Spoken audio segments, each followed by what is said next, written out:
Goods, welcome back to a new knighthood. Today we examine one of the most important texts on chivalry ever written, and the man who lived and died by its principles. September 19th, 1356, the Battle of Poitiers. A French knight stands amid the collapse of his army holding the oriflamme, the sacred banner of France. The English close in. He does not yield. He does not retreat. He dies with the standard still in his hands. This was Geoffroi de Charny, and years later in a book that would bear his name, the world would read exactly what he believed a knight should do in such a moment.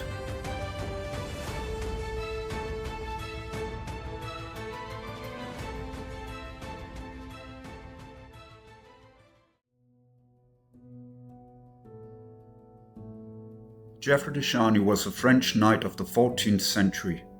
His name is attached to one of the most important texts on chivalry we possess.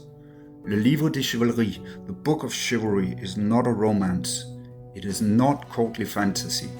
It is a sober, demanding treatise about the brutal reality of knighthood and the pursuit of moral excellence through arms. But there's a complication we must address up front.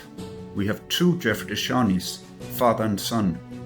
The father was one of the most accomplished knights of his generation, a veteran of the 100 Years' War, a founding member of the Order of the Star, and a man who would die at Poitiers in 1356 holding the sacred banner of France. Recent scholarship by Ian Wilson and Nigel Bryant suggests that the prose book of chivalry we're discussing was actually written by the son, Geoffroi de Charny the Younger, in the 1380s, likely as a memorial to his heroic father.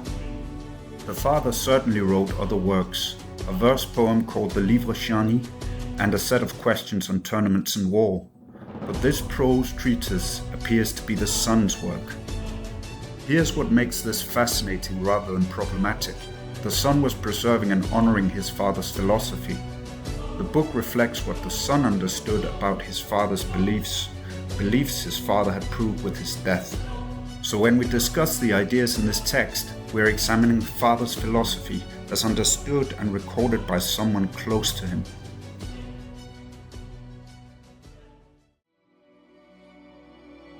The 14th century was a time of catastrophe for France.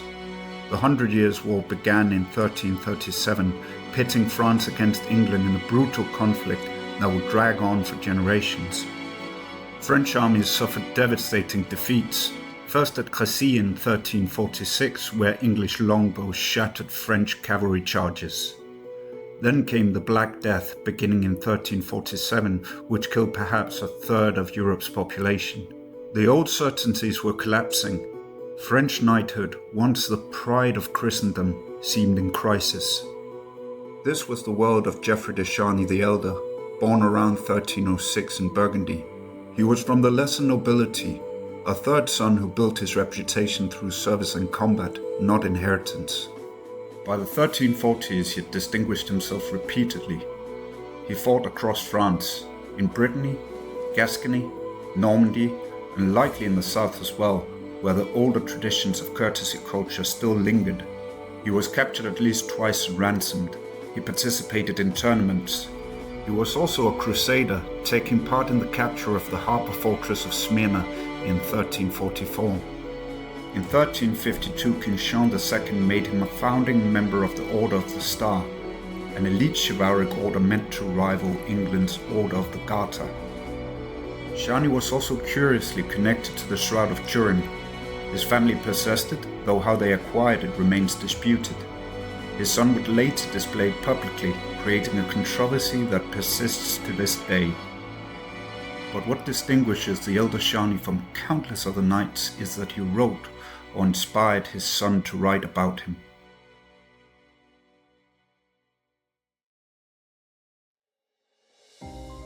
The Book of Chivalry is structured as a hierarchy of knightly achievement. Charny is methodical. He divides men-at-arms into ascending categories based on the nature and difficulty of their accomplishments. At the lowest level are those who excel in tournaments and jousts, what he calls deeds of arms at tournaments. He respects this, but he's clear about its limitations. These are controlled environments, games with rules and safety measures. Above these are knights who fight in actual wars. Charny distinguishes between local wars, conflicts close to home, and greater campaigns.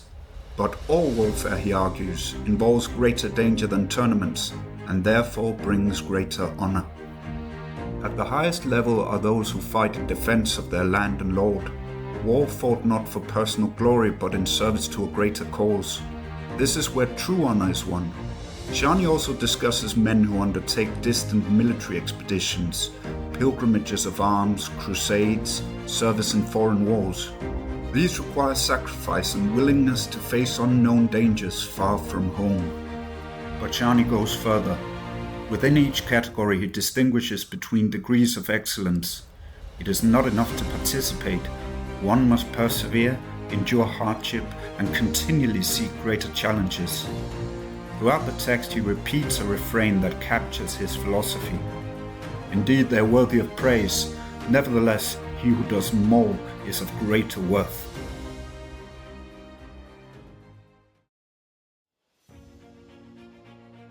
The Book of Chivalry is demanding. It expects total commitment, constant self-improvement, and absolute moral discipline. Whether these are the father's actual words or his son's faithful rendering of his father's beliefs, the philosophy is uncompromising. Let's look at the text itself. On the proper company a knight should keep, Charny writes, "Thus it should appear to everyone that the best pastime of all is to be often in good company, far from unworthy men and from unworthy activities from which no good can come." This is not casual advice. Charny is insistent that a knight's character is formed by his associations and his choices. He returns repeatedly to the theme of self-discipline and moral vigilance. A knight must guard against pride, excess, and moral compromise. On proper conduct regarding food and drink, Charny is specific. But if it so happens that you find good food and drink, partake of them gladly and sufficiently, but not to excess. For men of worth say that one should not live in order to eat, but one should eat in order to live. For no one should eat so much that he is too full, nor drink so much that he is drunk. This might seem mundane, but it reflects Charny's broader concern with discipline and self-control. A knight must master himself before he can serve effectively.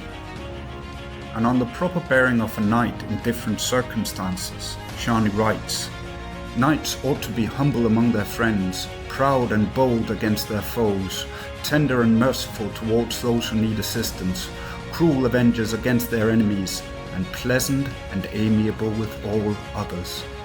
Notice the precision here. Charny is describing different modes of being, when to be humble, when to be bold, when to show mercy, and when to exact vengeance. He's not describing a single fixed personality, but a knight who can access different qualities depending on what the situation demands. This psychological complexity is part of what makes his vision of knighthood so demanding.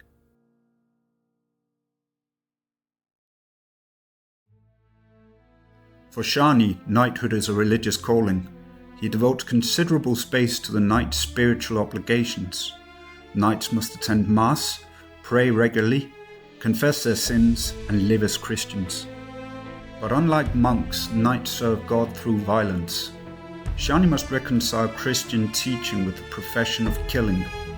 He does this by insisting that the knight's violence must be righteous, in service of justice, defense of the weak, and protection of the church. Charny warns his knights about the spiritual dangers they face. From arrogance grow many branches from which evils come, so many as may cause the loss of soul and body, honor and wealth. The stakes are eternal. A knight risks not only his life, but his soul. Charny is writing for men who genuinely expect to die violently. His philosophy must account for that reality.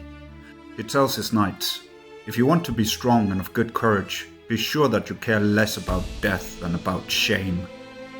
The knight must be spiritually prepared at all times, must keep his soul in order, because death may come without warning. The awareness of mortality, Charny argues, makes knights more spiritually vigilant than any other class, even clergy. There is also a section on love and ladies, following the courtly tradition, but Charny is careful. Love should inspire virtue, not sin. The knight should serve his lady honourably, but always within Christian bounds.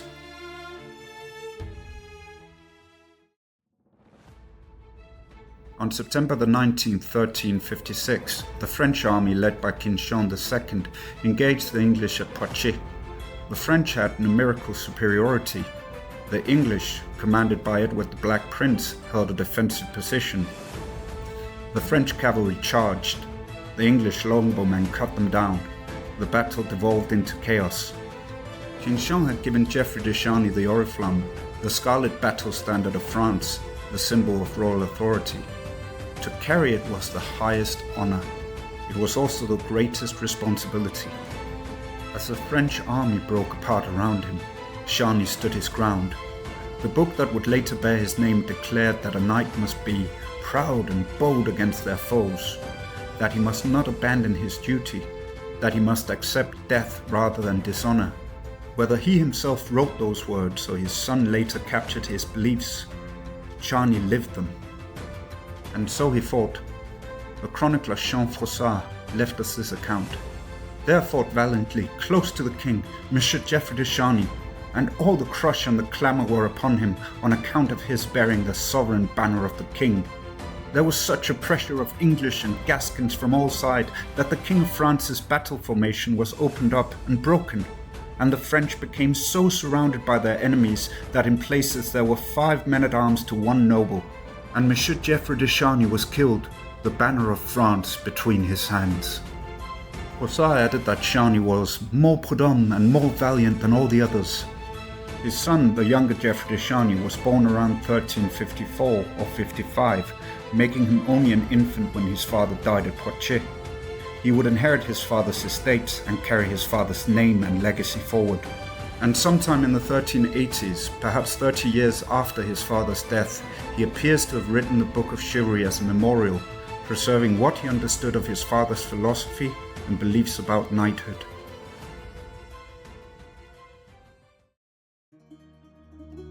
Geoffroi de Charny the Elder became in death the model of French knighthood. Chroniclers remembered him as an embodiment of chivalric virtue. The English chronicler Geoffrey le Baker, who described every Frenchman as a mortal enemy, nevertheless wrote that Charny was more practiced in military matters than any other French knight, and praised him as being blessed with a quick and lively intelligence. The Book of Chivalry survived. It was copied, read, and studied. It remains one of our most valuable primary sources for understanding how knights actually thought about the profession, not how poets imagined it, but how practitioners understood it. What makes the text valuable is its honesty about the contradictions of knighthood. Charny does not pretend that knights are selfless saints. He acknowledges that they seek fame, honour, and glory, but he insists that these must be pursued through suffering, service, and moral discipline. His refrain, "Indeed they are worthy of praise, nevertheless he who does more is of greater worth," captures this perfectly. There's always another level of achievement, another test to face, another sacrifice to make. And if, as recent scholarship suggests, the son wrote this text as a memorial to his father, then the book becomes even more profound. A son's attempt to preserve and honor a philosophy his father had lived completely. The son never saw his father in action. He was an infant when the elder Charny died at Poitiers. Yet he grew up hearing the stories, living in his father's estates, carrying his father's name. And he wrote this book to capture what he believed his father stood for. This makes the elder Charny's death at Poitiers even more significant. He died exactly as the book's principles required. He had written, or inspired his son to write, that a knight must be proud and bold against their foes, that he must not abandon his duty, that he must accept death rather than dishonor. And he proved it.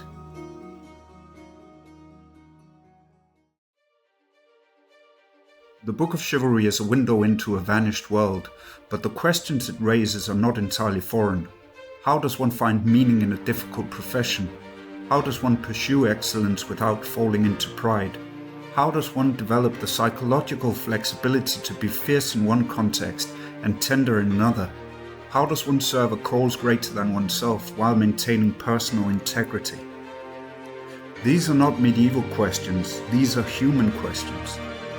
Charny's answers emerge from a warrior culture we no longer inhabit, but his method, the insistence on self-knowledge, the demand for discipline, the recognition that character is built through ordeal, these remain relevant. The elder Charny died at Poitiers holding the Oriflamme, exactly as the book's principles demanded.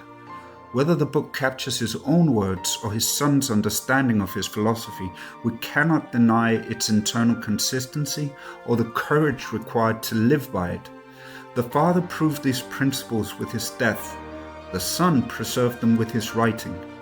And perhaps most importantly, they were grappling with problems we still face, how to become who we are meant to be.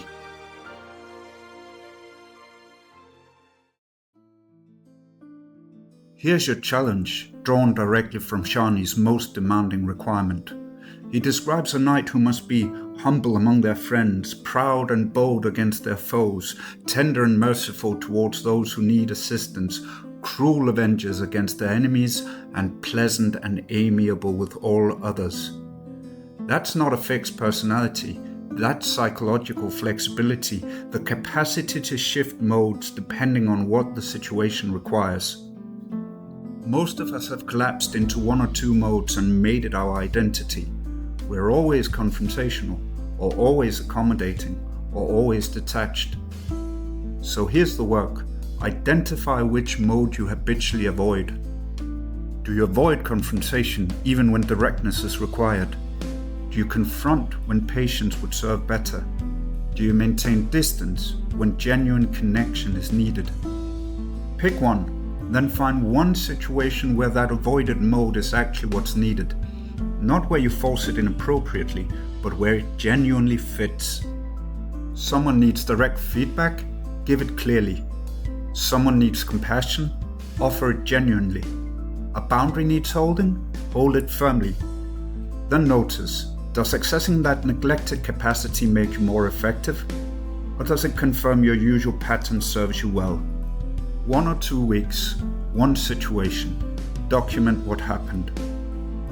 If this examination of medieval thought and practice interests you, subscribe for more historical analysis. And leave a comment. Which mode do you habitually avoid, and what happened when you practiced it?